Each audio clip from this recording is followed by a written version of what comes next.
Hi, my name is Tom Whalen. As Chris just said, I'm one of her co-trainers, and I've been involved with Pathfinders for 7 years. Best job I've ever had. Don't let Mario the boss hear me say that, but legitimately, I love my job. It's just one of those things where it's like every second of every painting I do, I've loved, and I'm not going anywhere anytime fast. Thank you, Tom. Yeah.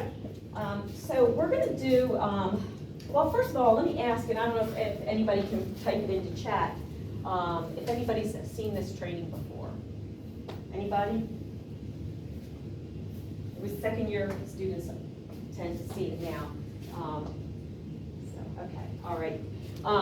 So we're going to start with an interview. I'm going to interview Tom, because I think what Tom brings to the table is a very unique perspective, because he's going to discuss his autism, but he's also going to discuss to you his medical issues, because he's been in and out of hospitals and clinics and facilities. He can talk about his experiences, okay, and that I think is really important. So, but we're gonna do it in sort of a structured way to sort of help Tom and I best get as much information out to you as possible. Okay. This is how we keep each other on track, by the way. Exactly.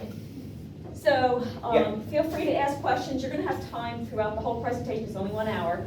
We have a lot to cover, but you can ask questions throughout the presentation. And I encourage you, if you don't have the questions right now, think about what you want to ask Tom. I'll try to leave as much time at the end, because I think this is such an important part of trying to learn how to best interact with individuals with autism.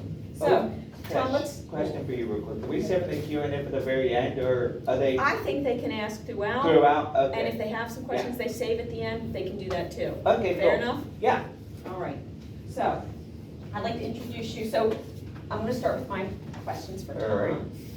Why do I have question 2 and not question 1? That's interesting. Yeah, I'm cheating. All right. So we've learned that he's a self-advocate, and we also learned that he has autism and he has health issues. And I'd like you to share with the group what those healthcare issues are and how long have you been dealing with them, please. Yeah. And nobody's seen this before, so lucky me, I'll just go as is. Yep. As medical professionals, you'll think I'm very fascinating. Aside from my autism, as Trish just let slip, I also have legitimate or real health issues. For one, my heart is irregular and doesn't function properly, and if I seem to be glancing down a lot, we haven't done this interview style in a while, so I have what's known as TAPVR, total anomalous pulmonary venous return. What that means is I was born with a vein connecting to the wrong part of my heart, in addition to having a hole in my heart, so I don't go to church, but still holy.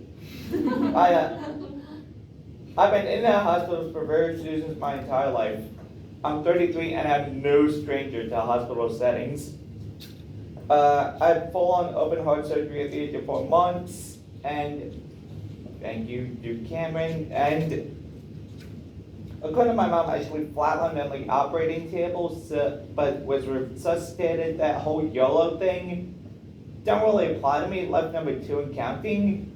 Charlie Sheen has tiger blood, but I think I have the real cat DNA. Okay, Tom, so due to those cardiac issues, you had a pacemaker installed in June of 2015, right? Yeah. So just 2 days after that surgery, you were rushed to the hospital for an unrelated medical emergency. Can you describe what happened? Jeez, I feel old saying June 2015, that's almost 9 years ago. Crazy, but yeah. I just had a pacemaker installed, and I was at home on a couch resting up from my surgery, and I was planning on going to see Jurassic World, the first one, with my sister Abby, who, it's too bad she can't be here, is actually a medical professional, RN, in California at this point, but this is before she knew what she was going to be.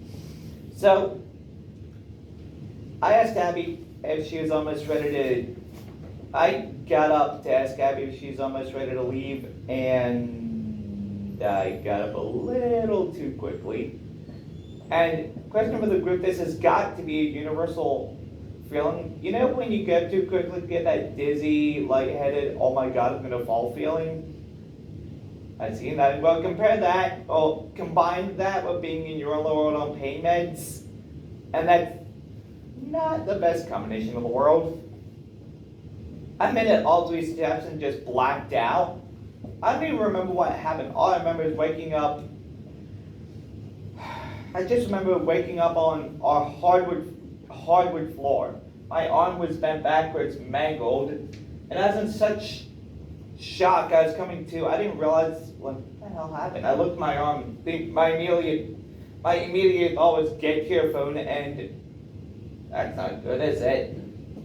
So you wound up back at the hospital for surgery on your arm, correct? I did, and that's the one time I was actually happy to hear the words "you need surgery."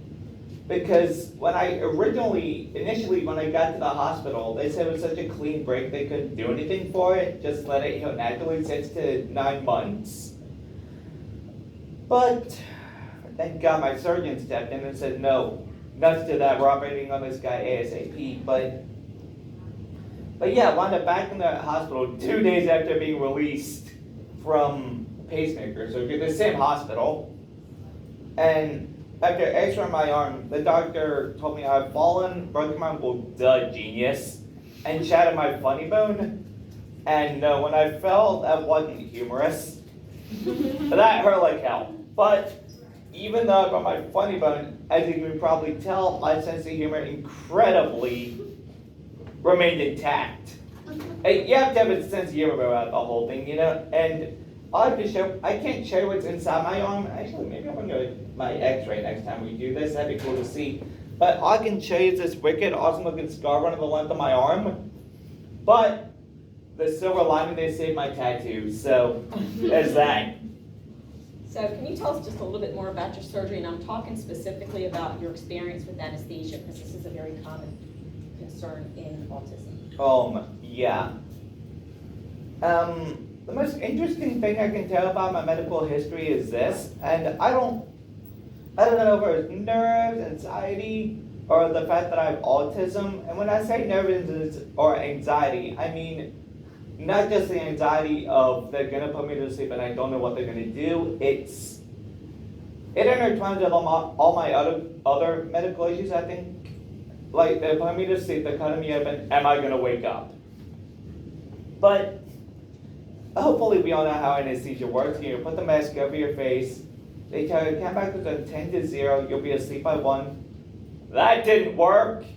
I made it to 0 the first time. I was still conscious and able to communicate. I don't know what I was saying or doing. Frankly, I don't want to know. But yeah, it took 2 tries to fully put me out. I'm proud of that little accomplishment, by the way.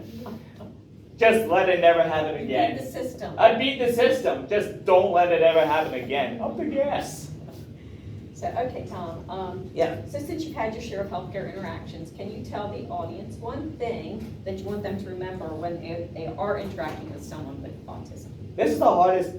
Me and Trish wrote this script together. This is the hardest question to answer because telling you just one thing is darn near impossible to do. But if you're talking to me and me only, I would say treat me as an everyday autistic person, not just that patient with autism. Speak to me as though you would anyone else. I hate it, and thank God my doctors know not to do this. I hate it when people don't assume intellect. We're going to talk about that. There's 2 words in a minute, but people look at my chart like, oh, Tom Whalen has autism. In other words, we should speak slower or talk louder. Right next to me, dude. How's your eardrums working? Yeah, I'm 33. If I'm not deaf by the time I'm 40, just by doctors and medical professionals yelling at me, I'll be lucky. But I have autism. Sure, but I also have intelligence and mostly functional eardrums. I can hear you guys, regular talking voices. Autism impacts, and this is why I said this is the hardest question ever had that answer because I'm just me. Autism impacts everyone differently. No two people on the spectrum or any two people in general are exactly alike. Keep this in mind when someone with autism comes into your office or hospital. That's my PSA. Trish has been hogging all the good questions. Does anyone here have any questions for me? Yeah. So I'm on like this whole project where we're actually looking at like conditions and the transition between like pediatric to adult medicine. So I was wondering like what your experience was like, because I feel like pediatrics is way more prepared with patients on autism spectrum disorder versus like adult medicine.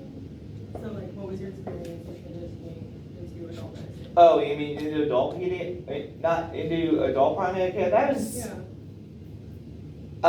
It was difficult because like, I'd had the same primary care, the same pediatrician for, 17, 18 years. So once I transitioned, and I loved my primary care now, don't get me wrong, but once I transitioned into adulthood, it was kind of, it's hard to get to know these people, trust these people.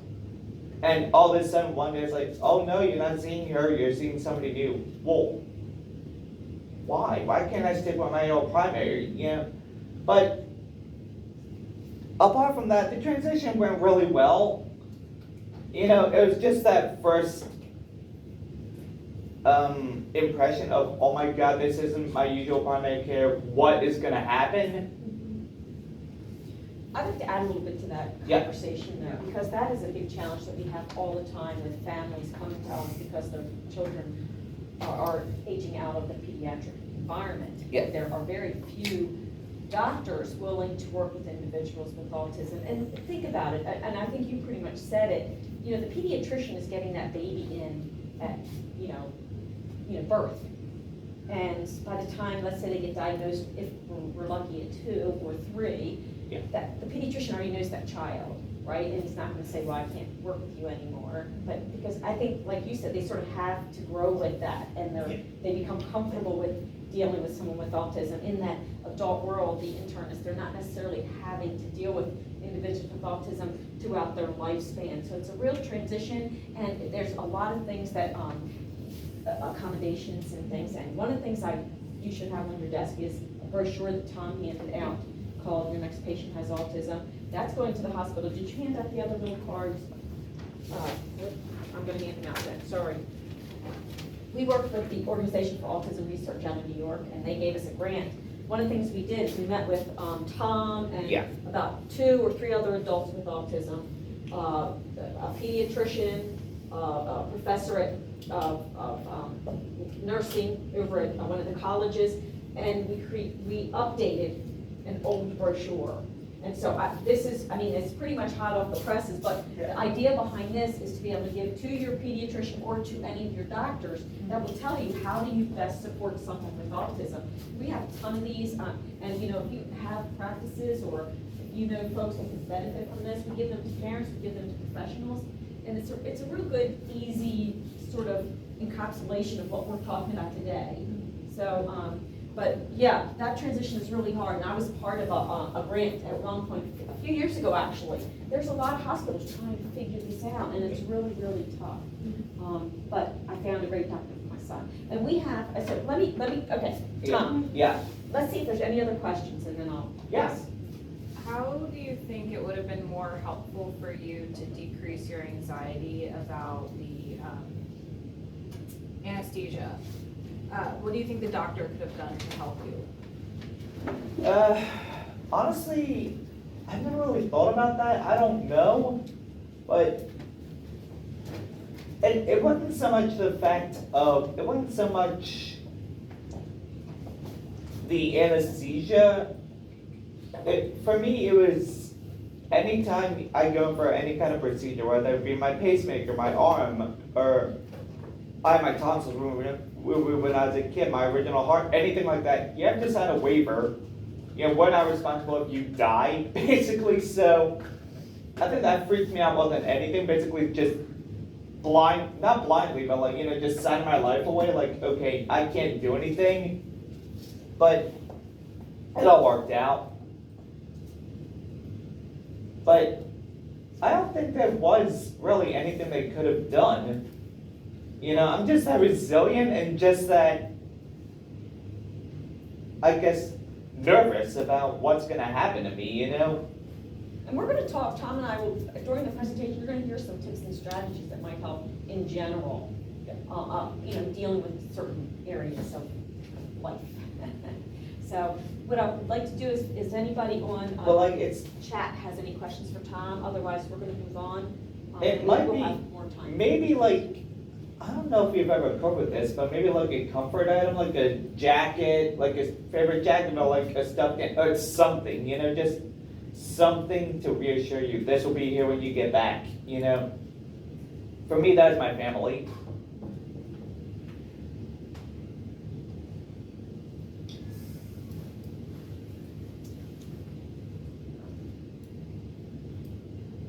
It's not sharing the right screen. Let's do that and try again. Showing up here. Oh, it is showing up there? Yeah. Oh, good, okay. Good to know. But I don't know, if, can the chat room see it? Any answer? It's not up on our screen, but we can kind of see it from our Oh, view. well, that's not good. Let me see if I can do better. That might be done wrong. While we're working this out, does anyone in person or on Zoom, does anyone else have any questions? Happy to answer. Do you have anybody? I'll take repeat offender questions out. I'm trying, Tom, hold on. Yeah. I want to make sure they get to see it. So I go share sound, video, and share. Are you seeing it yet? Yep, we can see it now. All Oh, right. Excellent, okay. Thank you. Thank you. All right, so,